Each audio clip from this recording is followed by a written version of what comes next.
नमस्कार दोस्तों, stock market studies में फिर से एक बार आपको स्वागत है। तो आज मैं बात करने वाला हूँ कोल इंडिया के बारे में, क्योंकि देखिए कोल इंडिया एक ऐसा कंपनी है, जो एक्चुअली देखा जाए तो माइनिंग सबसे पहली बात कंपनी माइनिंग कंपनी है। दूसरी बात कंपनी इंडिया का सेकंड लार्जेस्ट माइनिंग कंपनी है और कंपनी मतलब कोयला का मैन्युफैक्चरिंग नहीं, कोयला का माइनिंग करते हैं, माफ़ी चाहता हूँ। तो इस कंपनी के बारे में आज बात करूँगा क्योंकि इस कंपनी ने पिछले दिनों में बहुत शानदार एक तेज़ी देखने को मिला था और बहुत शानदार एक रैली देखने को मिला था। उसके पीछे एक बहुत बड़ा कारण है, उस कारण को आपको यहाँ पे जानना है, तो वीडियो को पूरा देखिए और आप इस कंपनी के ऊपर निवेश करके रखें तो बहुत इम्पोर्टेंट होने वाला है इस वीडियो। साथ ही साथ आप जितने सारे नया निवेशक निवेश करना चाहते हैं, तो शायद उसको एक बार मौका मिल रहा है, तो इस वीडियो को ज़रूर देखिए। तो वीडियो को लास्ट तक देखना और अभी तक आपने इस चैनल को सब्सक्राइब की नहीं किया तो जरूर सब्सक्राइब कर लेना, क्योंकि आपको daily basis stock market information और अपडेट चाहिए तो इस चैनल में बने रहिए। तो चलो देख लेते हैं आज के स्टॉक के बारे में। तो सबसे पहले मैं चार्ट पैटर्न के ऊपर आ चुका हूँ। पिछले दिनों में जब मार्केट क्लोजिंग हुआ था, मतलब फ्राइडे के दिन जो मार्केट क्लोजिंग हुआ था, करीबन 8.5% 9% तक तेजी, 9% का तेजी कोई भी कंपनी में हो रहा है, मतलब कितना बड़ा शानदार रिटर्न, एक दिन में 9% तक रिटर्न। इंटरडे भी करेंगे तो आपको 9% का रिटर्न लेने के लिए बहुत मतलब पेशेंस होना चाहिए और बहुत आपको एक पेशेंस ही होना चाहिए, तभी आप 9% तक रिटर्न मिल पाएंगे और अच्छा खासा आपका नॉलेज और स्ट्रेटेजी होना चाहिए, तभी आपको 9% तक रिटर्न मिलेगा।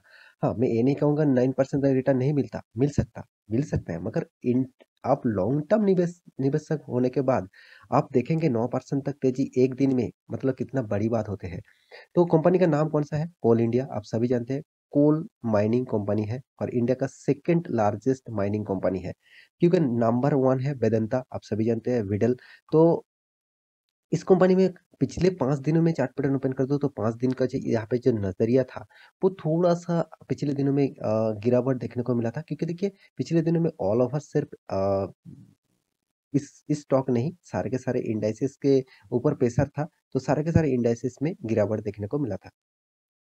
तो आप खुद ही देख लीजिए पिछले दिनों में करीबन-करीबन जो रिकवरी हुआ था, वो करीबन छोटा-मोटा करेक्शन था, 3.5% तक, और आज के दिन किस किस तरीके से रीबैक किया, आप खुद ही देख लीजिए, 8.5% 9% तक आप बोल सकते हैं। तो यहाँ पे मैं 1 मंथ की चार्ट पैटर्न ओपन कर दूँ तो 1 मंथ में भी पॉजिटिव था और 6 मंथ में चार्ट पैटर्न ओपन कर दूँ, 6 मंथ में तो 18% तक रिटर्न दिया और 1 साल की चार्ट पैटर्न ओपन कर दूँ तो 7% तक रिटर्न। इतना टाइम तक ठीक था।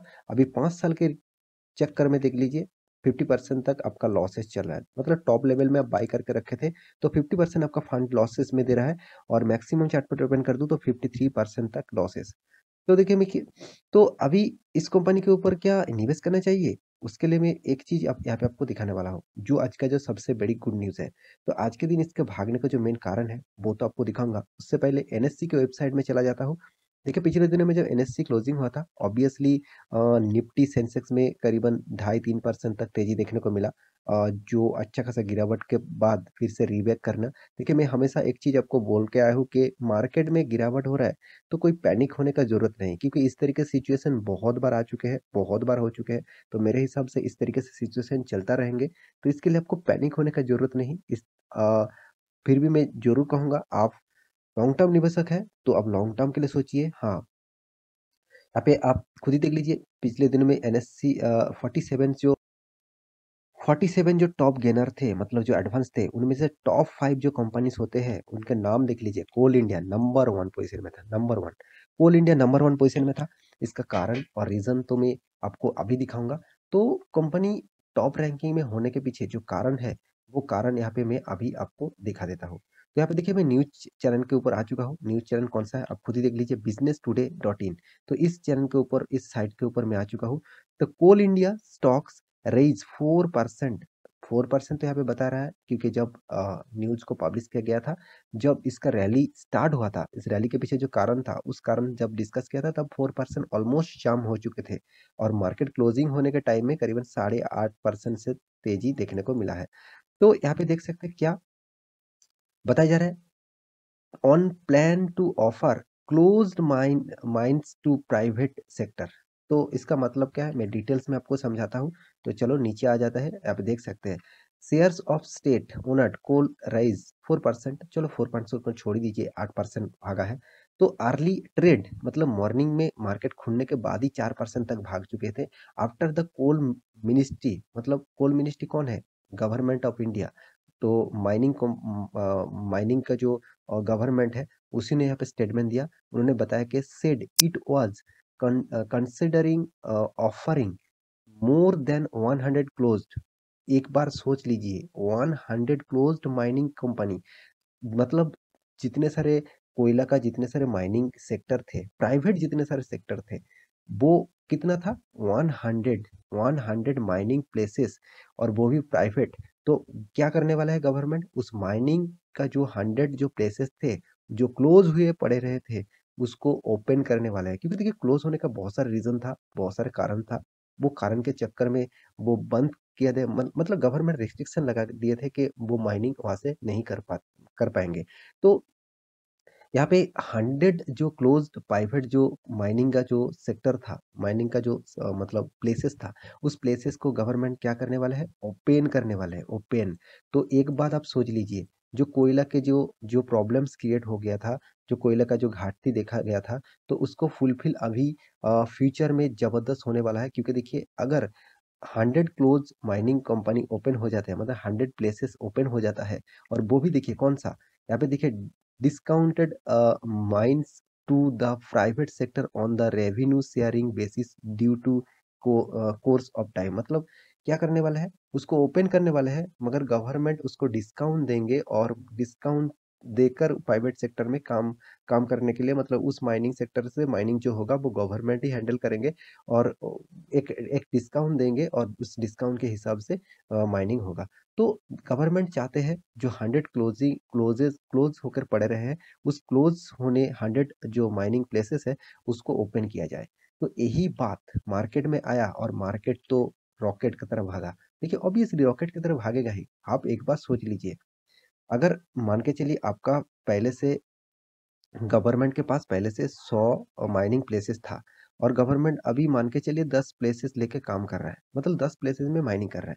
अगर उसके इस 100 माइनिंग प्लेस ओपन हो जाता है, तो गवर्नमेंट के पास हो जाएगा टोटल 100 टे। गवर्नमेंट के पास नहीं, छोड़िए, मैन्युफैक्चरिंग कितना होगा, माइनिंग कितना होगा 110 प्लेसेस में। तो कितना ज्यादा माइनिंग होगा, आप सोच ही लीजिए।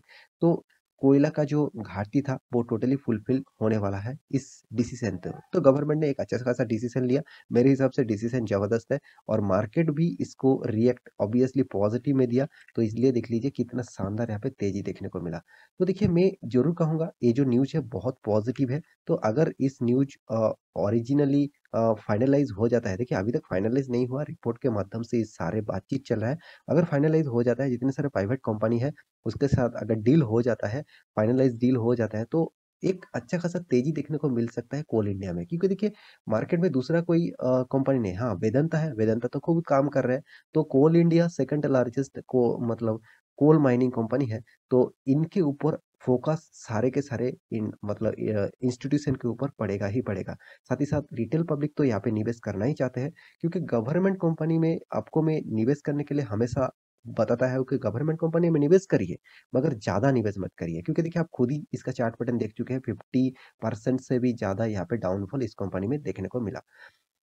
तो क्या फिलहाल इस कंपनी के ऊपर निवेश किया जाए? तो मैं इस बात को ज़रूर यहाँ पे डिस्कस करने वाला हूँ। तो कंपनी कोई छोटा-मोटा नहीं, देखिए 1 लाख करोड़ से भी ज़्यादा इसका मार्केट कैपिटलाइजेशन है। कंपनी का डेब्ट जो है वो ना के बराबर है, डेब्ट फ्री आप बोल सकते हैं। क्योंकि डेब्ट फ्री आप क्यों बोलेंगे? उसका मेन कारण है कंपनी एनुअली 12,70,000 से भी ज़्यादा इनकम कर रहा है। कंपनी के हाथ में कैश नहीं है, मानता हूँ 400 करोड़ का लॉसेस मतलब माइनस कैश है। तो कैश नहीं है, कंपनी का डेब्ट ऑफ इक्विटी ना के बराबर है। मैं पहले ही बता चुका हूँ। प्रोमोटर के पास 66% होल्डिंग है, सबसे बड़ी बात।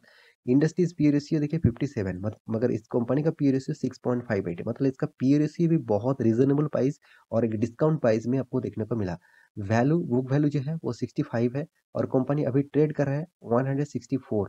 इसका हाई हुआ था 204, और लो था 125, वो भी 52 वीक डेज में। मतलब 52 वीक मतलब एक साल के अंदर कंपनी ने लो किया था 123, और हाई किया था 204। तो कंपनी देखिए सेकंड लार्जेस्ट माइनिंग कंपनी है, वेदांता नंबर 1 है, उसका मार्केट कैपिटलाइजेशन के हिसाब से। तो फिलहाल कंपनी किस तरीके से को रिटर्न दिया वो तो आपको देखना चाहिए। तो रिटर्न देखने से पहले कंपनी का जो प्रॉफिट रेशियो है वो आपको देखना चाहिए। कंपनी किस तरीके से प्रॉफिट किया आप देख लीजिए। कंपनी हर साल में प्रॉफिट करके आया है। देखिए गवर्नमेंट कंपनी में एक चीज़ मुझे अच्छा लगता है, ज़्यादातर कंपनी में प्रॉफिट ज़बरदस्त देखने को मिलेगा, फिर भी आपको रिटर्न नहीं मिलेगा। आप खुद ही देख लीजिए आपको क्या रिटर्न मिला, देखिए टोटली माइनस में। तो आपको रिटर्न अगर माइनस में मिल रहा है तो उस कंपनी में निवेश करेंगे लॉन्ग टर्म के लिए। मैं देखिए शॉर्ट टर्म के लिए आपको प्रॉफिट ज़रूर ज़रूर मिला। मैं आपको पहले ही दिखा चुका हूँ, 1 साल में आपको 1 साल में कितना रिटर्न मिला। अभी मैं फिर से एक बार आपको दिखा देता हूँ, 1 साल में कितना रिटर्न मिला वो देख लीजिए। देख सकते हैं 7% तक रिटर्न मिला। देखिए रिटर्न तो दिया।